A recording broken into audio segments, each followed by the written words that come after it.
Please stay tuned after this Trailside program for an exciting free gift offer and valuable information on the Trailside Nature Club.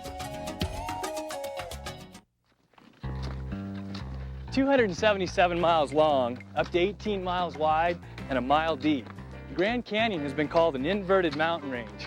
It's also one of the most astounding natural formations on Earth.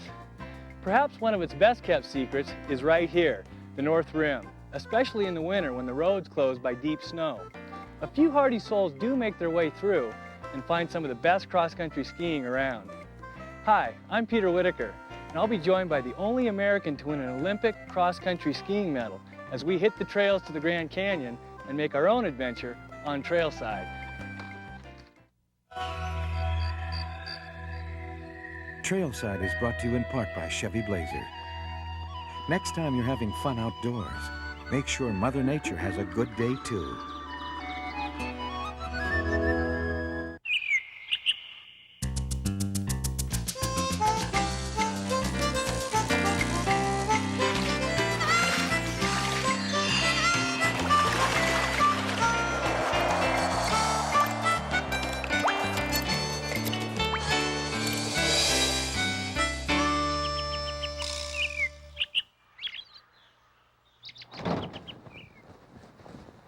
Almost 9,000 feet above sea level and a mile above the Colorado River lies the Grand Canyon's North Rim. Now, it's much harder to get to than the more popular South Rim, but well worth it. Winter snowfall averages over 100 inches, making its valleys and forests some of the best uncrowded cross-country skiing around. We'll be starting here at the North Rim Nordic Center in Kaibab National Forest, where miles of both groomed and backcountry trails lead us that way to the rim of the Grand Canyon.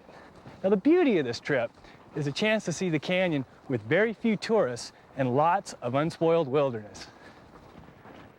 Joining me is Bill Koch, who has been called one of the top cross-country skiers in the world. In the 1976 Olympics, Bill won the silver in the 30-kilometer event, becoming the only American to win an Olympic cross-country skiing medal. He's also a World Cup champion. Hey, Bill. Hey, Peter. That skating technique looks great. Is that what you used to win the World Championships? Really close. That was the V1 skate, which is actually first cousin to the marathon skate I used to win the World Cup, which is also how skating got started. Boy, these skate skis are small. Are we going to get a chance to use these later today? We will, a little bit later on. But we're going to start off on these touring skis. Uh-huh. And they'll be a lot lighter than what you're used to in alpine skiing. Boy, those are lightweight. They're a lot narrower also. Uh-huh. What about the base here? It's all roughed up. Now these are great because they're so user-friendly in that you don't need wax. And you can see how the patterns lay back like this so that when you kick back, they grip the snow. I see. So if you're going uphill, it'll slide forward, but you won't slide back. Exactly. Makes a lot of sense. What kind of boot would you use with this setup? We got some great boots. Boots have come so far in the last few years. Now they're very stable and have a lot of support. You can see how for stability and directional stability, they have grooves in the bottom of the boot. Uh-huh. That corresponds to the ridges in the binding. And so all you do is you lock the pin into the binding. Right. Quick, easy movement, and you have all the support plus all the freedom of a free heel. Boy, it's just a nice binding setup. Looks real clean. It's great. What about ski poles?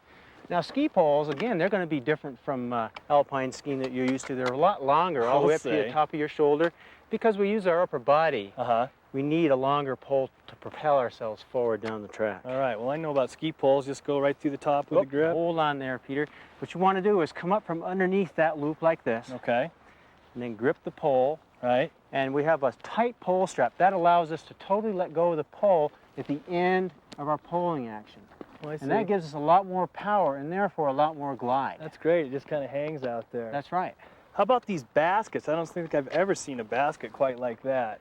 Yeah, they're smaller. You don't need as much surface area when you ski on groomed tracks. Looks like you get a great grip. Very good. They're very, very effective. Well, all this equipment looks great. Should we go give it a whirl? Let's definitely do it. All right.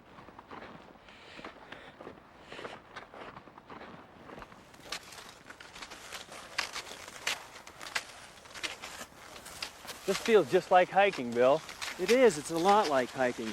But you know, you get the added benefit of the glide. That's what makes it more fun. You know, let me show you the proper coordination of the arms and legs. Just raise your poles out of the ground for a minute. Just like that. Great. Now see how that, just let your arms swing naturally at your side. Right. That's good. So now just lower your poles slowly down to the ground. Okay.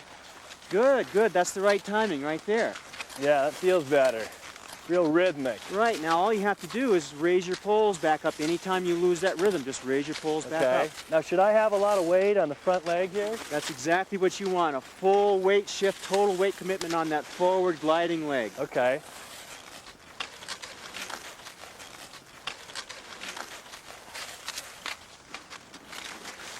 This is starting to feel pretty good, Bill. Yeah, you're looking good, but let me show you something. Stop a second. I want to show you about your pole here. Okay. Now, when you plant your pole straight up and down like a walking stick, notice how, try to go forward now. A little bit difficult. So if you plant at an angle like this, back by your feet, now go, and you can really push forward and get better glide that way. All right, yeah, that makes a lot of sense. Just get a little more upper body movement, huh? That looks a lot better. Yeah, Yeah. poles really help. Now we're starting to cruise, huh? Yeah, we're really picking up speed. You know, we're ready to shift gears to the double pole now at faster speeds. What you want to do there is plant both poles at the same time. Fall on your poles to your whole upper body. That's right. Kind of like an abdominal crunch. Right, just like that, only even lower. That's good. Starting to feel pretty comfortable with this, Bill. What do you say we head back to the lodge and get packed? Okay, sounds great.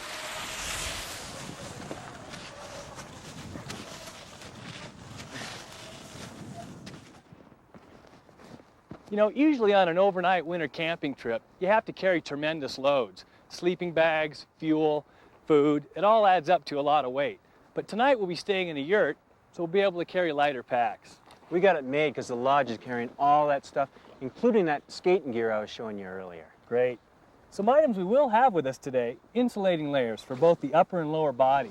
And water, really critical to stay hydrated at 9,000 feet. First aid kit, wouldn't go out there without one. Same with sunscreen. The new snow, lots of sun reflecting, lots of layers of sunscreen. Safety items, blanket, cord, some smoke, all good things to have with us today on the trip. I got a repair kit here in case we have any equipment problems. Some energy bars. I think we're going to be burning some calories out there today. And I like to carry binoculars in case we see some wildlife, we can take a closer look. A headlamp. And a compass, complete with a reflecting mirror. And just in case the weather comes in, we can stay on track. Great. Let's take a look at that map. Show me where we're going today, Bill. All right, Peter. Here we are starting out at the lodge, and we'll follow the Saddle Mountain Trail all the way out and spend the night out here in the yurt. Great. How's the skiing, the terrain in here? Beautiful skiing, nice, gentle terrain, you'll love it. And then the next day out to Saddle Mountain Point? Right. First we'll do a few backcountry trails around the yurt, then we'll head out to Saddle Mountain Point. That's where we're going to see the Grand Canyon. Beautiful views, and we'll ski out here also to Point Imperial. We'll get another view of the canyon. Good. How far is it from the lodge all the way out to Point Imperial? About 16 miles. And the yurt? About 12 miles. How long you figure it'll take us? Well, we'll take our time. We'll take most of the day. So this won't be going at an Olympic pace? No, first day I'll probably take it a little easy on you, Peter. Good. Well, let's pack it up and get out of here. All right. Sounds great.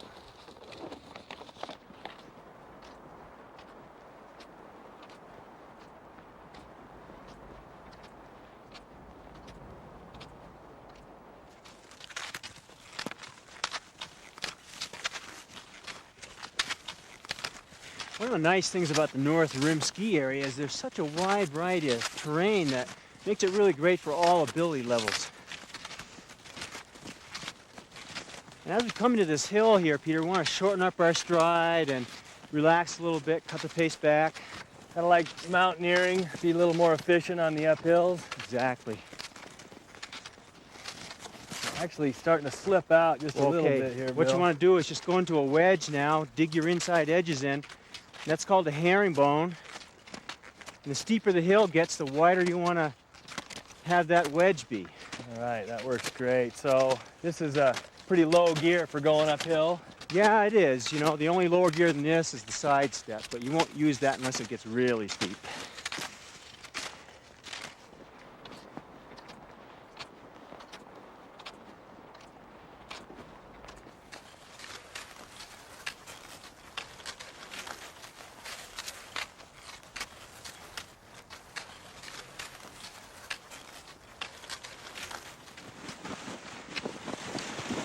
could use a break, Bill. What do you say? Me too.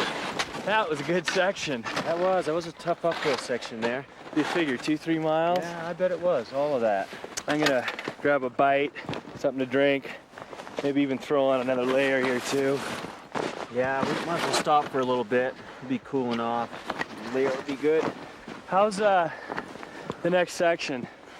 Well, it's mostly downhill, so probably end up leaving this on, actually. You know, we generate so much heat in this sport, and it's being in the winter temperatures and all, we need to have all these thin layers so that we can regulate our body temperature. Boy, I've been burning the calories. I need to refuel. This is some homemade gorp. This stuff's great. Want a bite? Oh, no thanks. No thanks. Let me show you, though. I got the perfect snack for the backcountry. All-in-one food, good nutrition, lots of carbohydrates, quick energy. A baked potato? Yeah, it's great. You want one? When was the last time you washed that sock? Come on, Peter. I do my laundry. I think I'll stick with the gorp, thanks. All right. To each his own.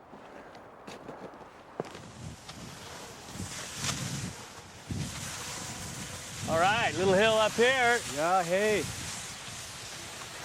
Perfect chance to learn that wedge. So just push your feet apart, just like the wedge in Alpine. Okay. Even with a free heel? Free heel, just stay centered on your feet. Okay. Now to turn, just lean to one side. Perfect. All right. Perfect. Great.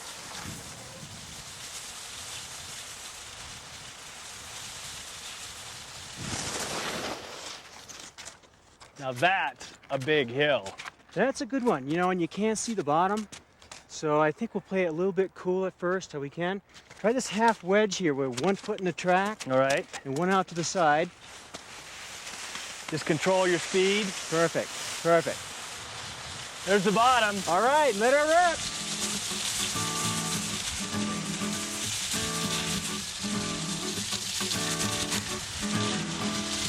Speed here.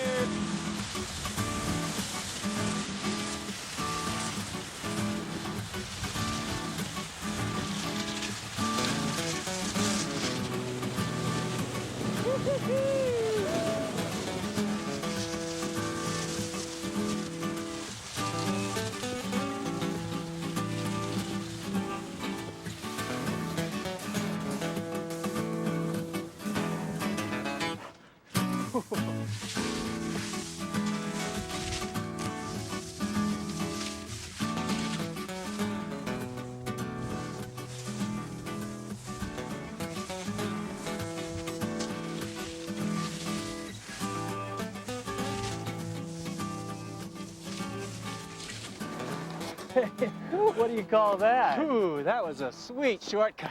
I guess. Yeah.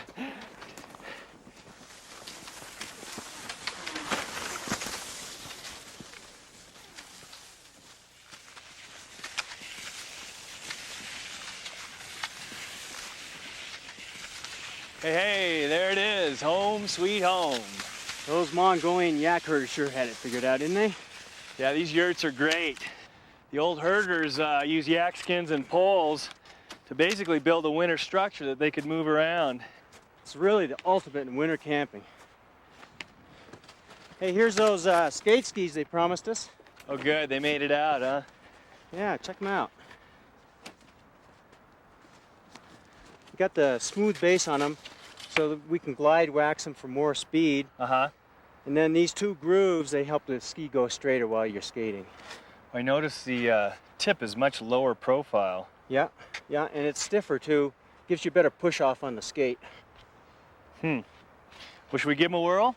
Let's do it, but let's take a break first and get ready, and then take you out to a sweet little spot out here. It's a nice lookout I want to show you. Sounds good.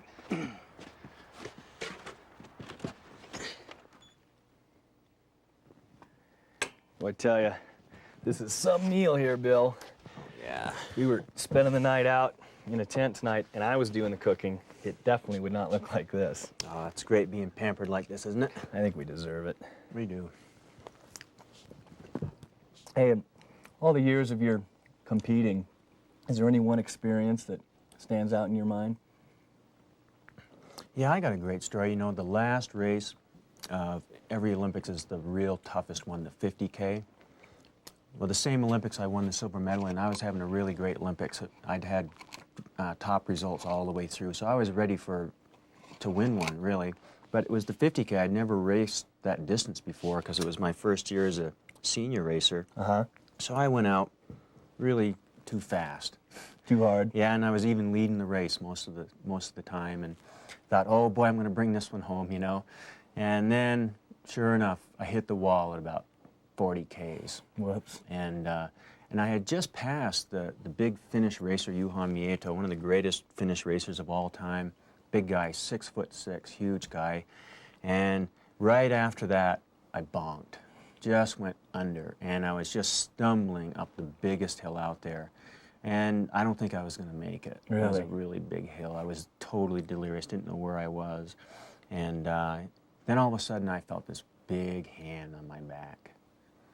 And Juha pushed me all the way up the hill, like 45 seconds worth of pushing. You're kidding. I was lucky nobody saw it because it was actually illegal. We could have been both disqualified. Pushed me right over the top, and I think that's what allowed me to finish. I don't know if I would even have made it, you know. And it's a great story. I ended up finishing 13th. I crawled in. He finished 6th. That's amazing. And you guys were competing. Here he is helping you out.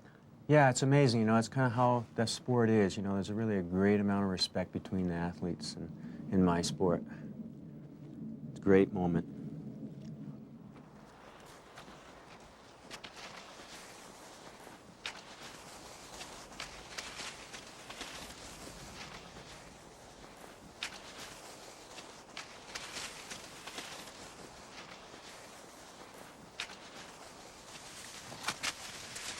All right, nice looking V1 there, Peter.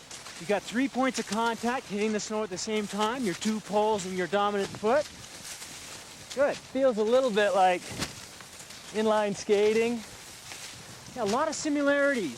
You know, we got a lot of strokes and lots of different skating strides that you can do, but the V1 is really the only one you need to know to be able to go on any trail you want. Feels pretty good, a little awkward still. What are the best conditions for skating? Well, you know, these are great conditions, nice, pretty firm, smooth tracks. And then when it gets softer and more powdery, that's when classic skiing gets really fun. Tell you, Bill, it's one thing I've always wanted to do, and that's challenge an Olympian to a race. What do you say? All right, you're on. Okay, you give me a little head start? Yeah, I'll give you to the count of 5. Okay. 1, 2, 3, 4, 5.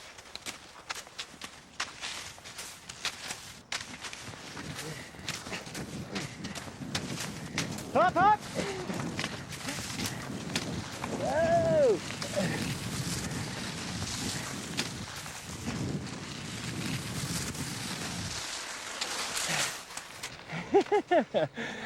I'm afraid that wasn't much of a match. What was that huff huff? Oh, that's in racing, you know. In racing, the faster skier gets the right of way. And what happens if the slower skier doesn't pull aside? Well, we do have ways of dealing with that. Oh, yeah? I bet you do.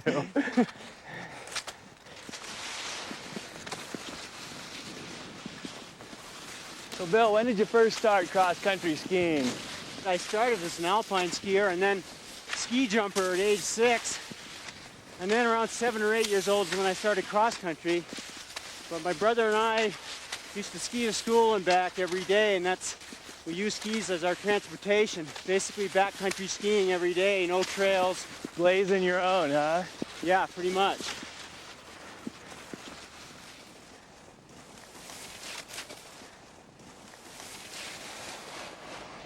I've heard skating referred to as freestyle. Why is that? It's a really good name for it, Peter, because there's so much freedom of expression in skating.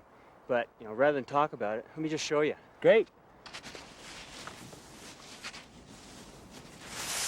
So starting off with a marathon skate, that's how skating got started. My left foot is in a track right now. Just have to pretend that. Now, delayed switch.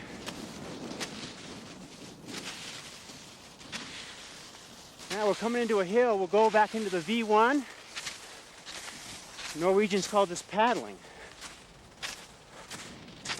Now the diagonal V, this is the easiest way to go uphill.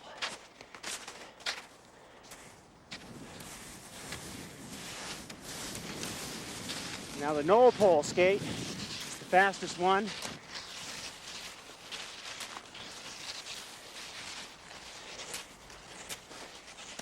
And the V2 alternate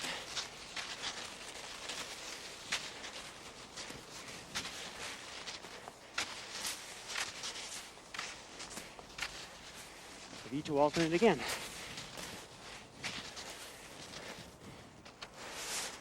Freestyle. Beautiful. Poetry in motion. Hey, let me show you a few fun ones just for laughs. This is called the canoe skate here.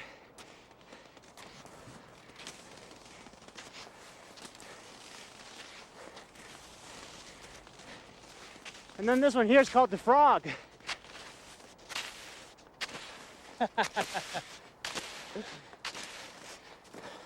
That's great.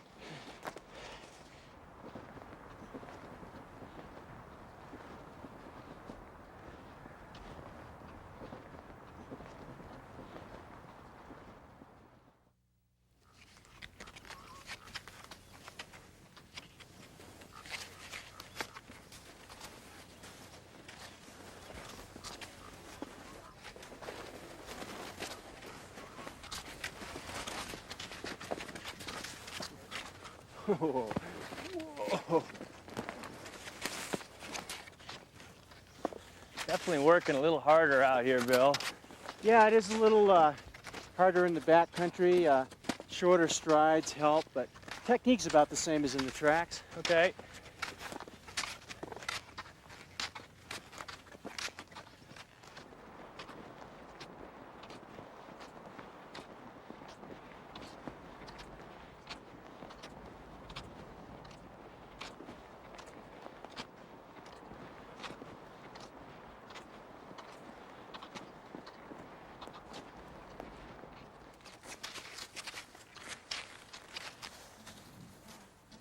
Hey, let's drop our packs and have a little fun. All right, sounds good.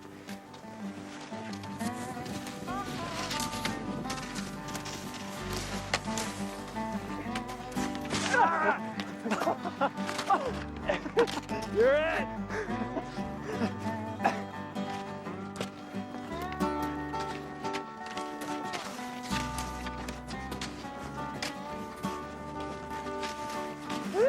Yeehaw!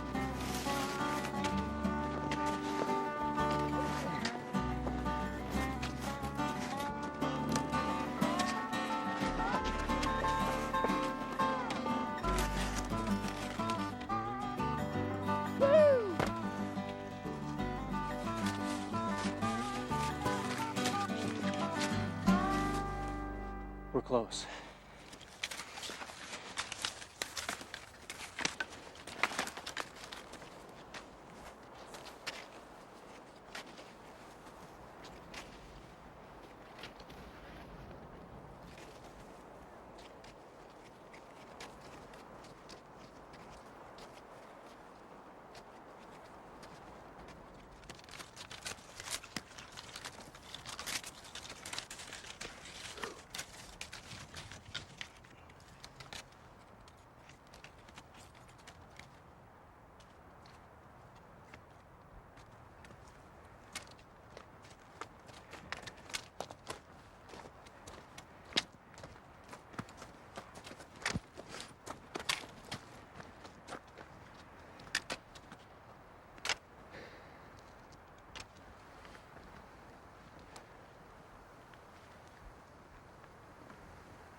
That the Colorado River down there, Bill? Yeah, right over there you can see just this side of the plains. That's where the Colorado flows through Marble Canyon, right down through there.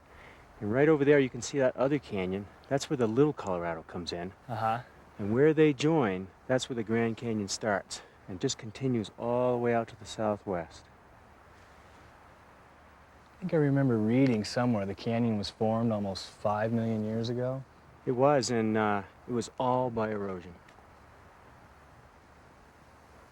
Boy, did we hit the weather today or what? I bet we could see over 100 miles today.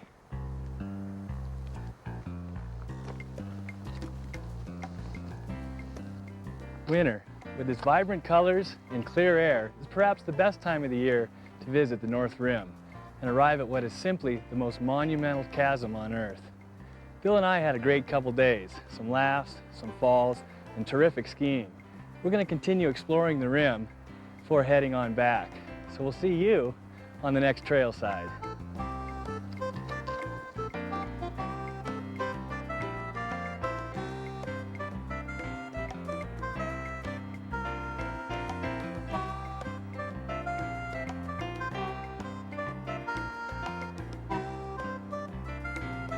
Available now, the complete series of Trailside illustrated guides, hiking and backpacking, bicycling, kayaking, cross-country skiing, and fly fishing. To purchase, call 1-800-TRAILSIDE, 1-800-872-4574.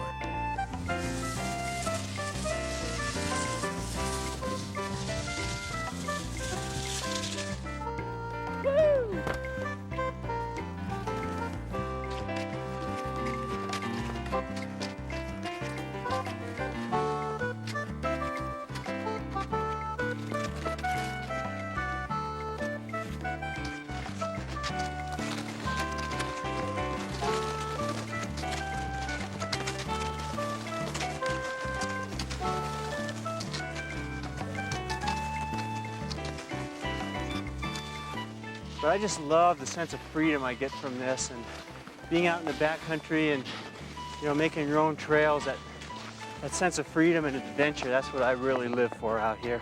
It's a healthy lifestyle you got. It is, you know, just being out in nature is, you know, a connection that we've really lost today in our Western culture.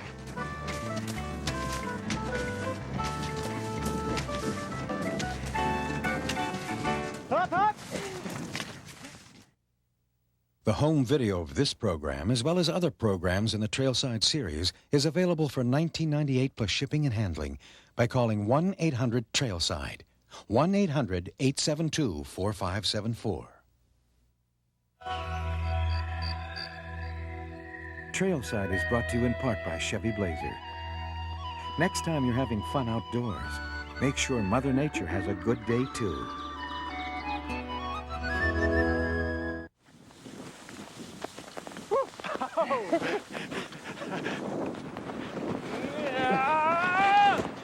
Whoa!